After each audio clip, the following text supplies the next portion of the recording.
even though I wasn't able to get straight A's in the things that people or my teachers were asking me to get straight A's in, there were other things that occupied my mind that I always knew that I was really good at. And I knew from a very young age, like right from wrong, and just being able to think logically is something that I've been able to strengthen like now in my older age that really shines through. So now I see that like, all right, you don't have to do the things that everybody else wants you to do. Or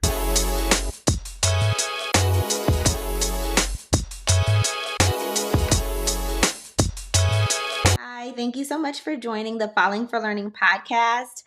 Today in our episode, we're going to have Chantell. She is the founder of the None Will Fail nonprofit. And so she's going to tell us about herself and how she could support parents and the kids that they serve. Yes.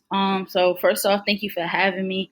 I think this is like a great thing that's going on here. Like you said, my name is Chantell. I'm the founder of the nonprofit None Will Fail. And our mission is to help you. Can you tell us your first and last name? Sorry to interrupt you. Tell your first name. Chantell Gillette. That's fine. And our mission through None Will Fail is to help youth create their own narrative through identity development. Something that we say is just that when you think about youth, or TD, you can even hop in and tell me what's the first thing that comes to mind when you think about youth for urban communities or inner cities. Oh, well, I just think about that they're underserved and that they need support. A lot of them are behind in grade level. Right. So this is the things that we hear most of the time when we speak about our youth in urban communities or inner cities. And our mission is to begin to help youth change that narrative. A lot of the time, the narrative is given to them, and we just want to help them see that they don't have to be fall into those stereotypes that's given to them, and that they can create their own narrative. So that's what we're working to do through our program. Great. So if you can tell us, like, what for yourself as a kid, what really hooked you into learning, and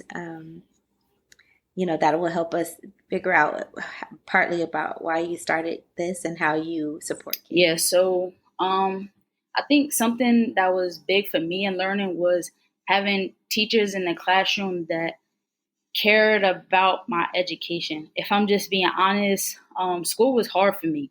I was one of those kids that was like not too interested in school, but I did notice that when I did have teachers that actually cared about who I was as a person and not just the grades that I got in the classroom, that I typically did better in the classes, which is also something that I'm big on when it comes to my organization, is just making kids feel safe in spaces and like they're allowed to be themselves, and working to put things in front of them that interest them. Whether you're teaching math, language, history, all kids have different learning styles. If you could learn how to tweak what you're teaching to best fit a child in the classroom, you'll see a huge difference in the information that they're actually like picking up on and not just learning. Yeah, so let me stop you for 1 second. So you're saying some teachers really cared about you. So what are some things that they maybe have said or did that really helped hook you in or to show that they cared? Regular like check-ins, just like something as simple as like, how are you doing today? And not just like first thing jump into, did you do your homework? Like I've had teachers where I walk in the classroom, where's your homework at? Why didn't you do your homework? You don't know what happened. You don't know like what I got going on at home. So I think the teachers that actually cared about, how I was doing as a person in those ways, as simple as how was your night? Did you eat dinner last night? Like, how are you feeling today? Those were some of the things that really stood out to me, and the teachers of the classrooms that I actually enjoyed being in. Okay. All right. And so how does that link into what you do now or what your plans are with your nonprofit? Yeah. I think it shows me a lot about just being able to cater to different students and actually what they need. I believe like strongly that our kids need us, and it may be like a little bit on the fence, but I think that emotional support goes a long way. Again, like the academics are huge and it's important and they matter, but I think that when you can really tap into a child's emotions and their actual like needs in life, you get a lot more out of children, and just being able to find those things that are important to them will help them. Even if you can find like, all right, you see a kid who likes art, and if you may sit with them for 5 minutes and draw a picture and then let them get to their work, you'll see that that little like giving them a chance to express themselves in a way that they want to, they'll be more inclined or want to actually do the math more than they would have, as opposed to just handing them a worksheet and making them do something that you want them to do. So that's what I Okay, try to so incorporate in my programming. okay, so in your program, you will make sure you do some social emotional kind of check-ins with the students. Do you also plan to do academic, or do you want to focus in on social emotional support for the So kids? our main thing is social emotional learning, but in the future I do see myself leaning into reading as well. Not everything academics, but I have been in a reading class and I really enjoyed that as well. I think reading is a great way to open minds, and to provide new perspective for our kids. Um, so yeah, in the future, but right now we're really focused on just tapping into emotions and being able to express yourself and um, handle yourself in different situations. So that's kind of where we're at right now. Okay. And so, what area do you serve as kids? Philly. Right now we're working in Philly. I've done some work in Jersey area as well, but mainly our focus right now is in the Philly area. To Philadelphia, Pennsylvania. We have listeners from all over the Okay. world, so I just want to make sure we're clear on where we are. So that's good. So Philadelphia, Pennsylvania, and you did tell us social emotional activities. You were referring to art earlier. Is that an activity that you are doing, or what other type of activities are you focusing Yeah, on? so again, our main thing is social and emotional learning. So the things that we teach, they also incorporate like activities. So we're teaching building relationships, we're teaching things like self love, taking care of yourself, being able to effectively communicate with other people. And as we're teaching these, some of our programming is conversation based, but a lot of it is also through activity.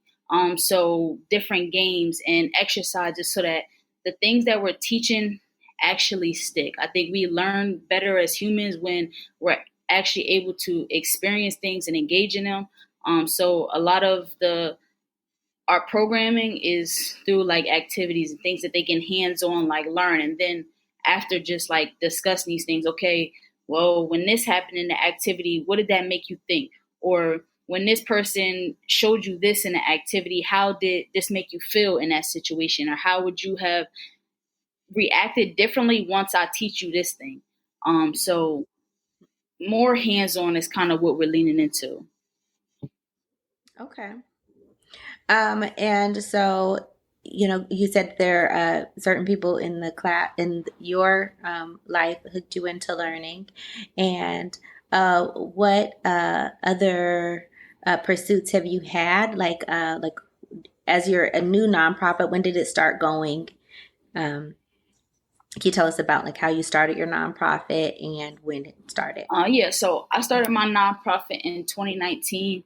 And the name None Will Fail actually comes from the thought that none of our youth will fail if we all play our part. A lot of the times, again, the narrative that's given to our youth, especially in certain communities or that look a certain way, is not always positive. But even with the narratives not being positive, people always have opinions about the kids, or they have a say, and like there's always something behind it, but very few times do you see people actually stepping up to do something, or to what I like to say, to actually like play their part. So that's where the naming comes from. None will fail if we all play our part. Um, Okay. and for me, I think that a lot of a lot of these things are very like relatable to me because, again, like I said, I was that kid that was kind of like overlooked in school, or that people like labeled a lot of the times. But I don't think I was a bad kid. I was just always misunderstood. So I understand. Okay, so what were some things that were going on with you that caused that?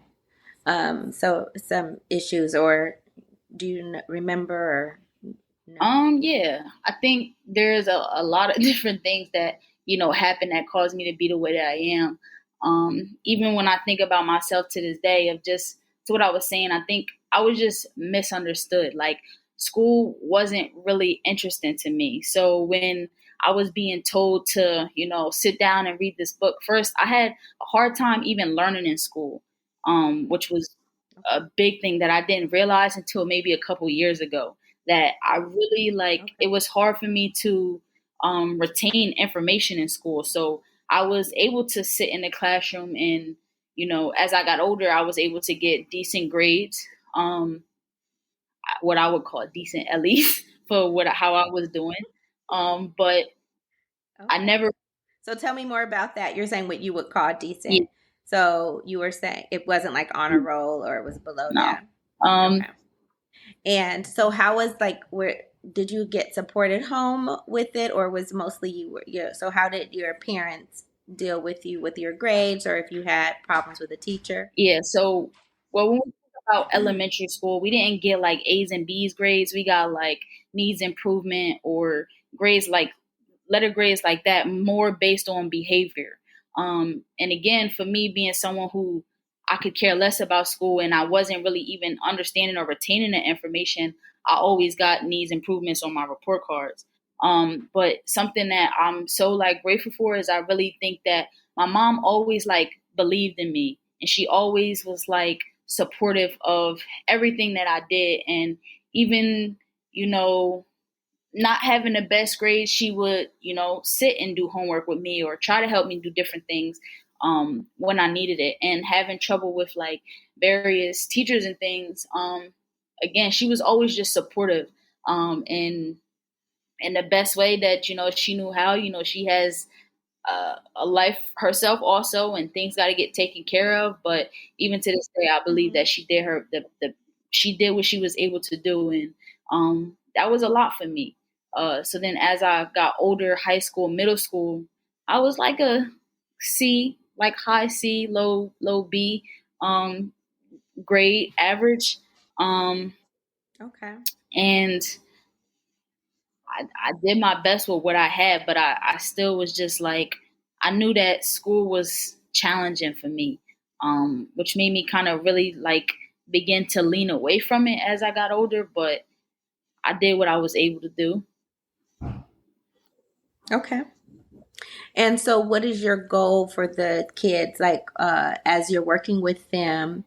What is the ultimate goal for them? Like I always ask my guests, like if you're in 5 years, what do you plan to accomplish, or what your goal is for this your Yeah. program? My plan is to just help the youth and the kids that I serve see their own potential. Um, Even for myself, being that child that, everybody else was looking at me like, what do you have going on? Like, why are you not doing what we're asking you to do? And just being that misunderstood child, I knew for myself that even though I wasn't able to get straight A's in the things that people or my teachers were asking me to get straight A's in, there were other things that occupied my mind that I always knew that I was really good at. And I knew from a very young age, like, right from wrong, and just being able to think logically is something that has I've been able to strengthen, like, now in my older age, that really shines through. So now I see that, like, all right, you don't have to do the things that everybody else wants you to do, or to be exactly what everybody else wants you to be. But if you can find that thing for yourself, that's like, this is my thing, whether that be art or whether that be academics or sports, Yeah. like, if you can find that thing. So can I stop you for 1 second? So you were saying you found some gifts for yourself and you were able to realize it. Did someone else help bring them out? Or you, like you mentioned, well, what are some of those gifts that you found for yourself that you could share with the students that you would be working with? um I think I had to find those things by myself. Over time, just becoming more and more self aware, and really working through, developing myself and being able to find those things. And I think, one of those skills for me is being able to um, speak in a way that is easy for other people to understand, or to teach certain things that is easy for other people to grasp. I think I have a great skill of really like breaking things down to the simplest form, especially when it comes to like working with kids. Sometimes we try to Okay. use like big language and big things, and it's hard for them to grasp it. But yeah, those are some of the things that I've kind of just like developed and really like honed into as I've gotten older. Okay. And that was helpful for you kind of cultivated those yourself. And are you saying your mom gave you kind of like that space to learn? She didn't really,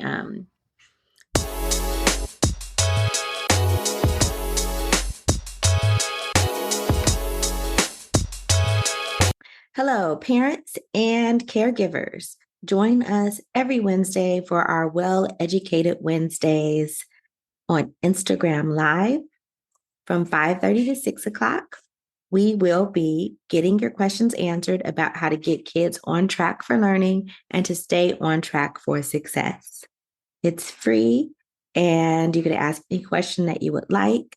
We're here to serve you and to make sure that you have the tools and strategies needed to make sure your kids are a success. And you can make sure that next generation is on a path to greatness.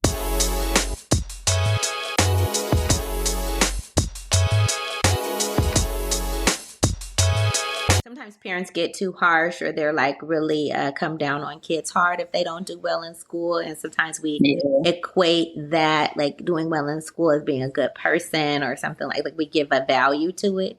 And Hmm. it sounds like you still had a very supportive parent. She didn't try to equate your worth or whatever with that. So Yeah. My mom was very open to anything that I wanted to do, as long as it was like safe for me. She was mhm. open to me like trying new things, and something that she was big on. Once you start it, you commit to it, you got to do it. So that was one thing that was like, I don't care if whatever you want to try, go for it. But once you commit, like you got to stick it out until till the term is done. Yeah. And what Um, kind of activities were you involved in? I played a lot of sport. I played soccer for a while. In like elementary, middle school. Then I started playing basketball because my older sister was into basketball. Um, yeah, a lot of like sports. Sports was my thing coming up. Do you So think that would be something that you would help? You could somehow make an emotional connection with students through the sports, or um, more is it going to be like more like talking? Like, what are your gatherings like, or what's the flow of your program when yeah, kids are? so something that I would like to. So I see that as two different questions. Hmm. Okay. Okay, so first thing I'm thinking when you ask about just sports, is that something that I would be interested in incorporating with my program? Yes. Um, I haven't done it yet, but boxing is something that's like on my radar. And I would definitely want to get into it myself first, just so that I know I have the skill myself before I just start teaching it to like kids, or even if I get somebody else to come in and teach it, to So open that's that door. interesting. You brought up boxing, but you that's not an activity that you've done before. So you're not leaning towards something that you've done before, but thinking about something that you that would be new for you and the kids. Yeah, only because right. So it's something that I have like on my radar. Like I was saying, I want to get into it myself before I do introduce it to other kids or have somebody else come in to teach it. Hmm. But boxing is something that I know to be very like disciplining, and not just because the way I think of it, violence is something that is easy, it's quick, and that's something that we see on a regular when it comes to our kids. Hmm. Yeah. So being able to manage yourself in situation, I think builds a lot of discipline, and that's something that's taught through boxing, which I would be interested in like bringing into my spaces. Um, Okay. Some people would and say that boxing is violent. So, but you're saying in a way that the discipline of it rather than just going out and fighting or something. Right. So boxing can be seen as a violent thing, but when it's taught, I've seen it taught where it's like not teaching fight just to fight, but teaching when to defend yourself. And when is the right time to do those things, or when it's like, okay, I need to take a step back from this thing, and this is not worth me, getting involved in at this time. And that's kind of my view on boxing. Again, it's something that I want to get into myself so that I can learn more about the sport and how the ins and outs of it. But that is something that's on my radar for the future. And then to the other question you asked about, how does my program run? So first half of my program is either journaling or mindfulness. So through journaling, I find that it's a great way to just like release different thoughts. And sometimes when you write things out, some things that don't come to your mind when you just, are sitting in your thoughts come to your mind when you're actually like writing them out. So that's my thing through journaling. And then various mindfulness activities, just working to help students be present in certain moments. Something that I do when I'm like starting my program is a breakdown exercise of the purpose of meditation. I believe that when you are quick, sometimes we could be, even just as humans, we can be quick to react to different things. But something I'm teaching is that, like, if you're able to pull yourself back from this situation and just kind of be where your feet are right now and present in this moment, and be able to observe like quickly what's going on, and be able to really like analyze the situation in the space that you're in, maybe this is not worth, my time. And maybe if I could just take a breath or observe something for a second and come down, I don't need to do this thing. Because I'm a strong believer on, like, if you allow somebody to like get you mad, they have control over your life. Yeah. So I think just through that, like, mindfulness is like really helpful to just self-control, self-management. Okay. Go ahead. I'm So sorry. when you were a kid, did you have any issues like that, like losing your Yeah. temper, or someone making you angry? And then how do you share those, or like how do you incorporate that, your experiences, into when you're supporting your kids? Yeah. So yeah, I was that child that was just like quick to act. Um and like my mouth was like a little wild. So like when things would set me off, it was like I would just gun. But something about me too was that, like, I've always had like a deeper understanding of certain things. So it wasn't I didn't really find myself in like petty arguments or things, but it was really like a lot of my um confrontation came from mostly like authority figures. So it Oh. was like, you're telling me something, and I know that like you want me to do this thing, but this is not like the right for me. And I was good on picking up on things that's just like, you're using your authority right now, which is something for me that was just like, eh. So something that I do like teach the students that I serve is like, you gotta pick and choose your battles. Like, I understand that they may be using their authority right now, but you also have to be mindful in the way that you respond. You don't always have to like bite back to get back, if that makes sense. Yeah. Like, you've probably heard that thing where it hurts a little bit more when you don't say something than when you like barking back, Yeah. you know? So that's something that I Yeah. try to like teach as So, well. so what if I'm hearing you correctly? You're saying that your confrontations were more with adults or authority figures rather than fellow students, fellow Yeah, kids your age. yeah. Okay. All right. It makes sense. Okay. I mean, I'm, a different age, but I had several fights myself, so several fights myself, so yeah.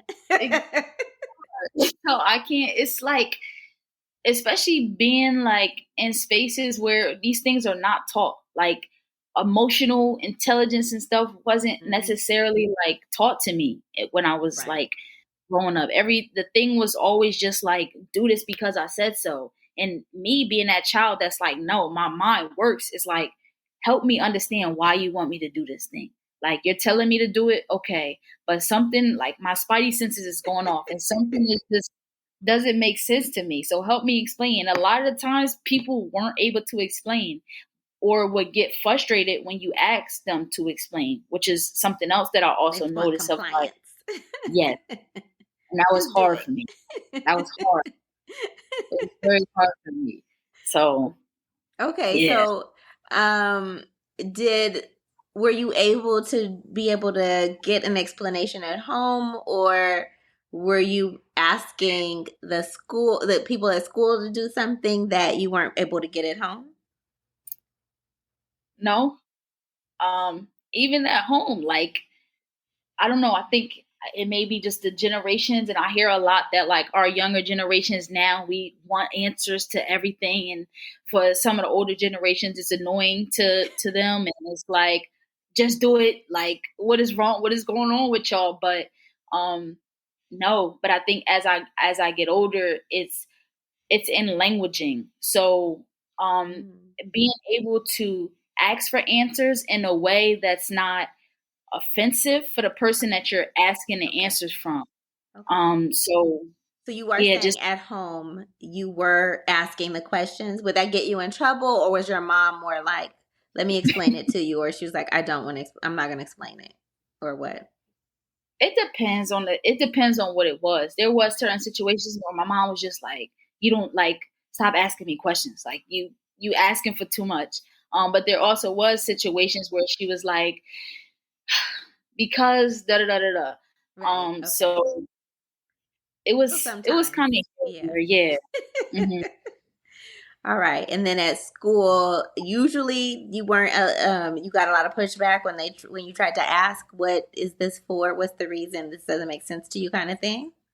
Yeah, I was labeled that defiant child in school because it was like, if you can't explain to me why you want me to, um, I don't know. I feel like it was just certain stuff in school that was like, this seems so pointless to me. And I'm sure there was also stuff at my young age, at my small age, I didn't know what was best for me all the time. So So you I wouldn't was do it. So just that was yeah it. Like, you can't explain it. It doesn't make sense to me. I'm not doing it.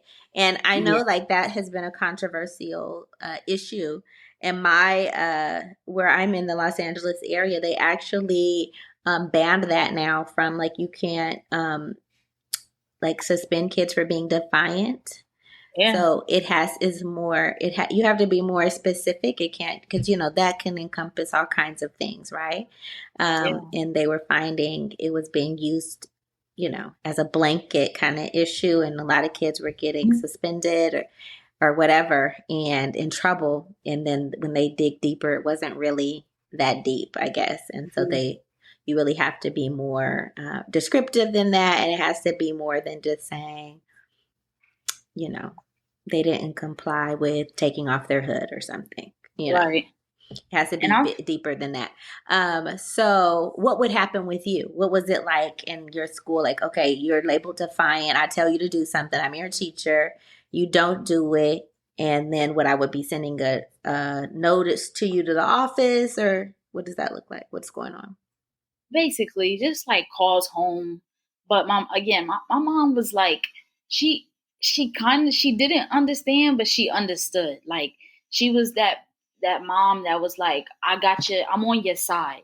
So even like when teachers would call, I've had there was one incident, and this might be a little bit off topic, but there was one incident where a teacher said that I did something that made her cry. And I'm just like, and because I had like a reputation leading up to this, it flew. So I ended up having like, I had to have like a meeting with like the principal and the vice principal.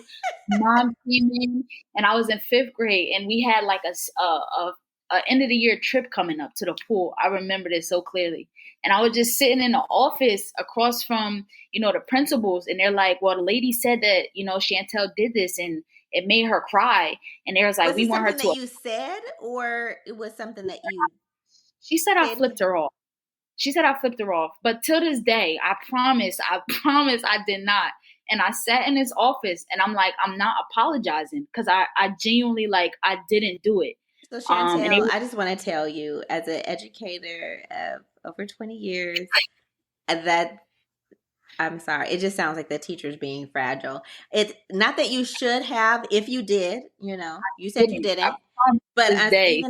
even like that, the saying that it made her cry, I'm not really, I'm just going to say I'm not, sympathetic to that teacher about that. I'm not, I'm sorry. I'm not.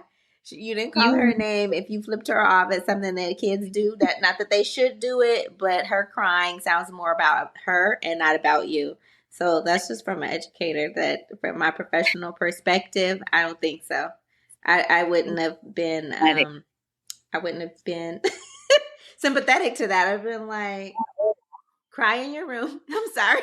I'm yeah, sorry. like I it mean, was crazy it to just me. sounds like fragility, and and that really again is about me, not about you as a little kid. How eighth Yeah. grade? Fifth grade, middle elementary school, fifth grade. I'm like, what is going on? I wasn't So allowed to I'm go not on my feeling trip. sorry. Again, we're teachers are human, so she might have been going through something already, right? Yeah. Just because a teacher cries doesn't mean it's crying because the kids did something. It may be something going on home in my relationship, in a family member, or whatever. But I don't. Yeah, I don't. So I just want to Yeah. say to fifth grade Chantell, I don't think so. I would I would not be sympathetic to that Thank teacher you. saying that this made her cry. Something that Yeah. I'm teaching though my kids as well though is like reputation. Because if I was, a better student Mm. leading up to that, then I probably would have, it probably You wouldn't have teach, been so made that's as what you big of teach a deal. your kids that you work with, like yes, that's true. And that is hard to overcome sometimes, the reputation. So that's good that you are teaching them that. I was I, I I'm was the sorry, that just wildest. made me laugh so hard. The teacher, the fragility of the teacher. And I don't want to ask any other question because I have another question I was going to ask about, but I ask you off camera about the teacher because I just think, no.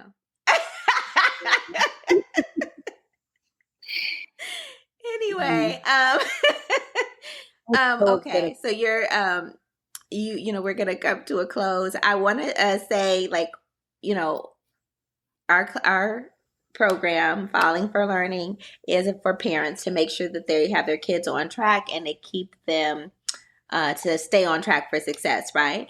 And so I Mhm. want to see if you could make sure you give us your information, like where can they find you, parents, or if they could advocate for it to come to your school, for their school, or I don't know how else you might be interacting if you're like at a community or like a community center or something like that, like where they can find you, or maybe advocate for you, reach out to you, anything like that. Yep. So you can find us on socials at None Will Fail. And then we also have a website at None Will Fail X2. And we do all types of program. We've been in schools. We've run our program in schools we've partnered with, and we're also working on getting into some after school programs or some youth organizations outside of schooling. So if you are interested in our programming or getting your kids involved in our programming, in October, we're going to be running our first program personally outside of the school. So please feel free to reach out, get your kids involved in the programming we're going to be doing. Again, we are in a Philly area. So if you're in Philly, please reach out to us, get your kids involved. You won't regret it. Okay, well, thank you so much for joining us here at the Falling for Learning podcast. And parents, be on your kids' side, but also make sure you teach them that emotional intelligence, or have them in Chantell's program to help them work through those. Thank you again for joining us at the Falling for Learning podcast. We are here every week. Saturdays at 5 p.m. is when we drop our new episode. Please listen in every week for those strategies and tips to keep you and the next generation on track for success. You can also find us on YouTube by going to youtube.com/@fall4learning. Again, that's youtube.com/fall4learning. We really appreciate you, and we are here on a mission to make sure that that next generation is on track for success and on track for learning. Thanks again. I'm TD Flinnaw. Have a wonderful week.